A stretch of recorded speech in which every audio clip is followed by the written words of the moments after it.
Hello. Hello. It's day 4 of 21 days of development and day 4 of the lockdown in South Africa for the coronavirus that's unfortunately in our country. Today's topic is, again, gentleness on ourselves, but for today we're going to be looking at not downplaying ourselves, not boasting about ourselves, not speaking critically to ourselves or rudely to ourselves. So we're going to be talking very much about self-talk today. I'm going to start with a quote from a Dr. James Crichton, if I've said it correctly, and this doctor says the following, which is very important to remember because we obviously want to make sure that we are looking at this realistically and not expecting perfection from ourselves. So let's take a look. So he says, you're always going to engage in self-talk, but it doesn't have to be negative.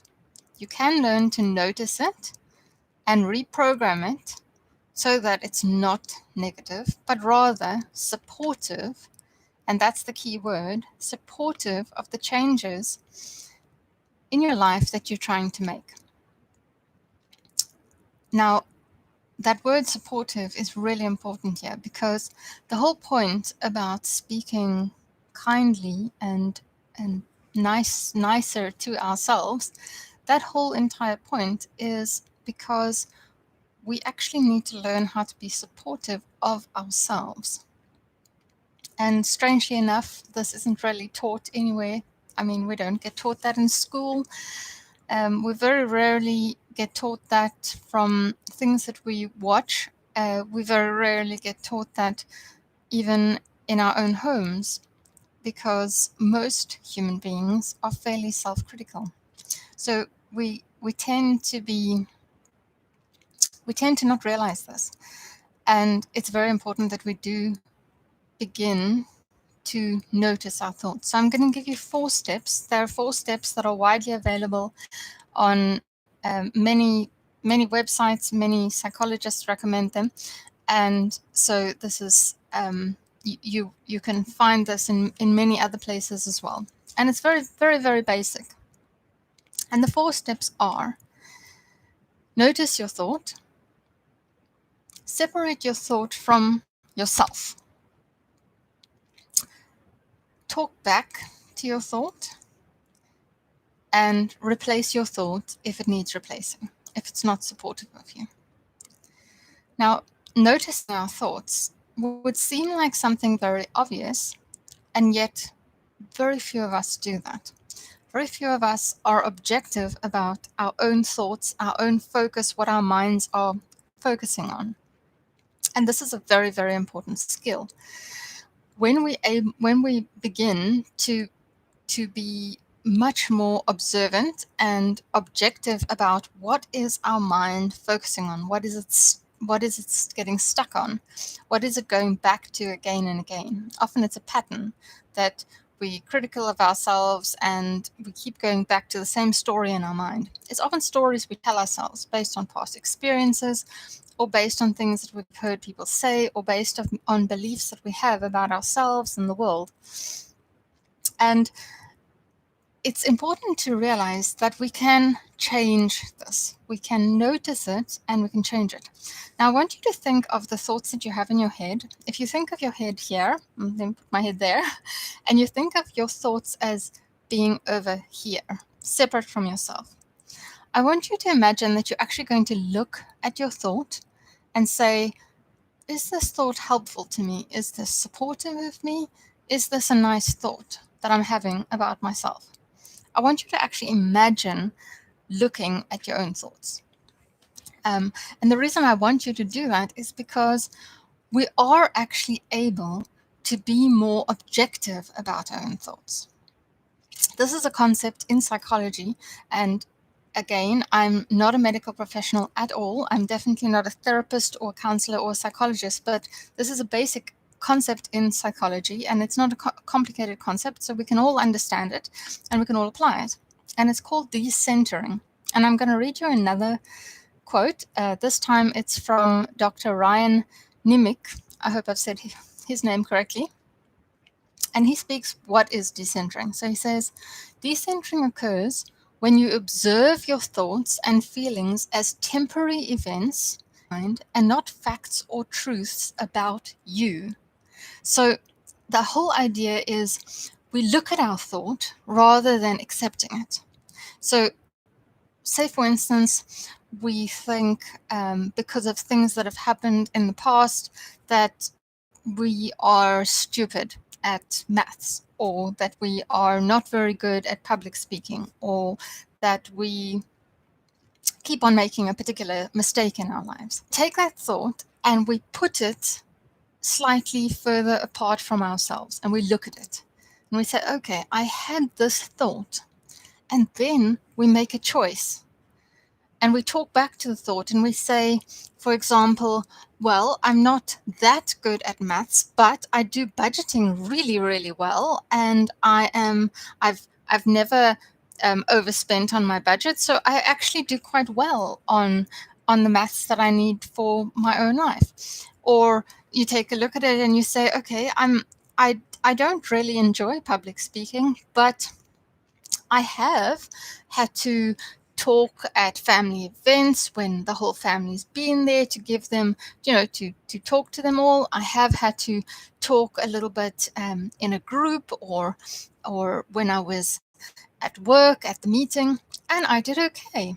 I did fairly well, and I can actually improve on it.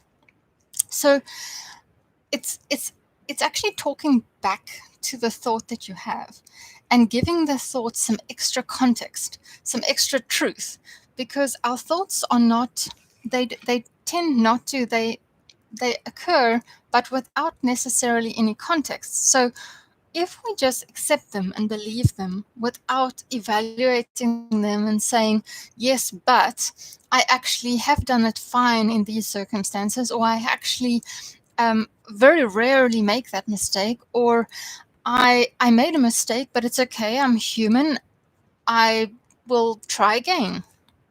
If we actually talk back to our thought, it gives our brain the context of that, of how we should think about that thought, and changes the thought. It actually changes the thought when we talk back to it. So it's very important when we have self-talk to consciously say something back to that thought.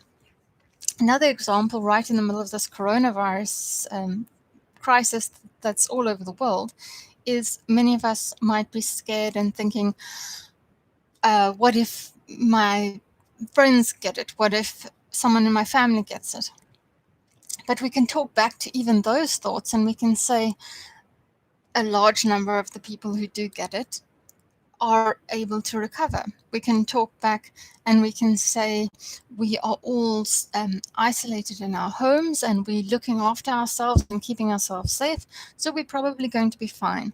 And if we keep making wise decisions in the middle of this crisis, washing our hands very regularly, making sure that we very, very rarely go out to the shop, and only if we absolutely have to go to the shop, and then we don't spend much time there, we get what we need and come home straight back very fast, we limit the amount of exposure that we're having. So talk back, give more context to each thought that you have. I'm going to add a third quote. This is from a Dr. J. Winner, and again speaking about this idea of decentering. So this doctor says, in essence, to decenter is to take a figurative step back from our beliefs and thoughts. Instead of a reality of, I can't do anything right, one learns that they had a thought, and the thought was, I can't do anything right. So it's not a truth. It's not an absolute, it's not necessarily something that we have to believe. It's not something we have to accept. It's just a thought that we've had in our brain. And we can then talk back to it. We can say, no, that's not actually true. We can replace the thought with something better. We can read a verse from the Bible that encourages us and makes us realize that with God, we are able to do all kinds of things. God protects us, God helps us, God gives us strength.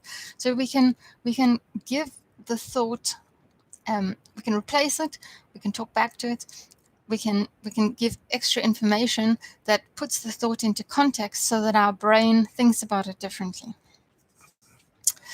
So I'd like you to do a little exercise with me. And I want you to specifically think of a time in your life when you felt really, really good. And I want you to think back, what were the kind of thoughts that you were thinking at that time? Maybe you're filled with hope, joy. Maybe you were thinking about how precious your family is to you. Maybe you were thinking how lucky you are because of what you were experiencing. But think about what were the thoughts and maybe write them down, list them. And I'm going to jump ahead. You can do this once the video is over. Now I want you to think about a time when you felt really bad. Something very bad was happening in your life. And I want you to actually list the thoughts that you had at that point. What kind of things were you saying to yourself? What kind of stories were you telling yourself? What kind of thoughts were you having? And I want you to evaluate those two lists. And I want you to see that when things are going well, we are very often much more gentle and loving towards ourselves. We think things that are much more positive.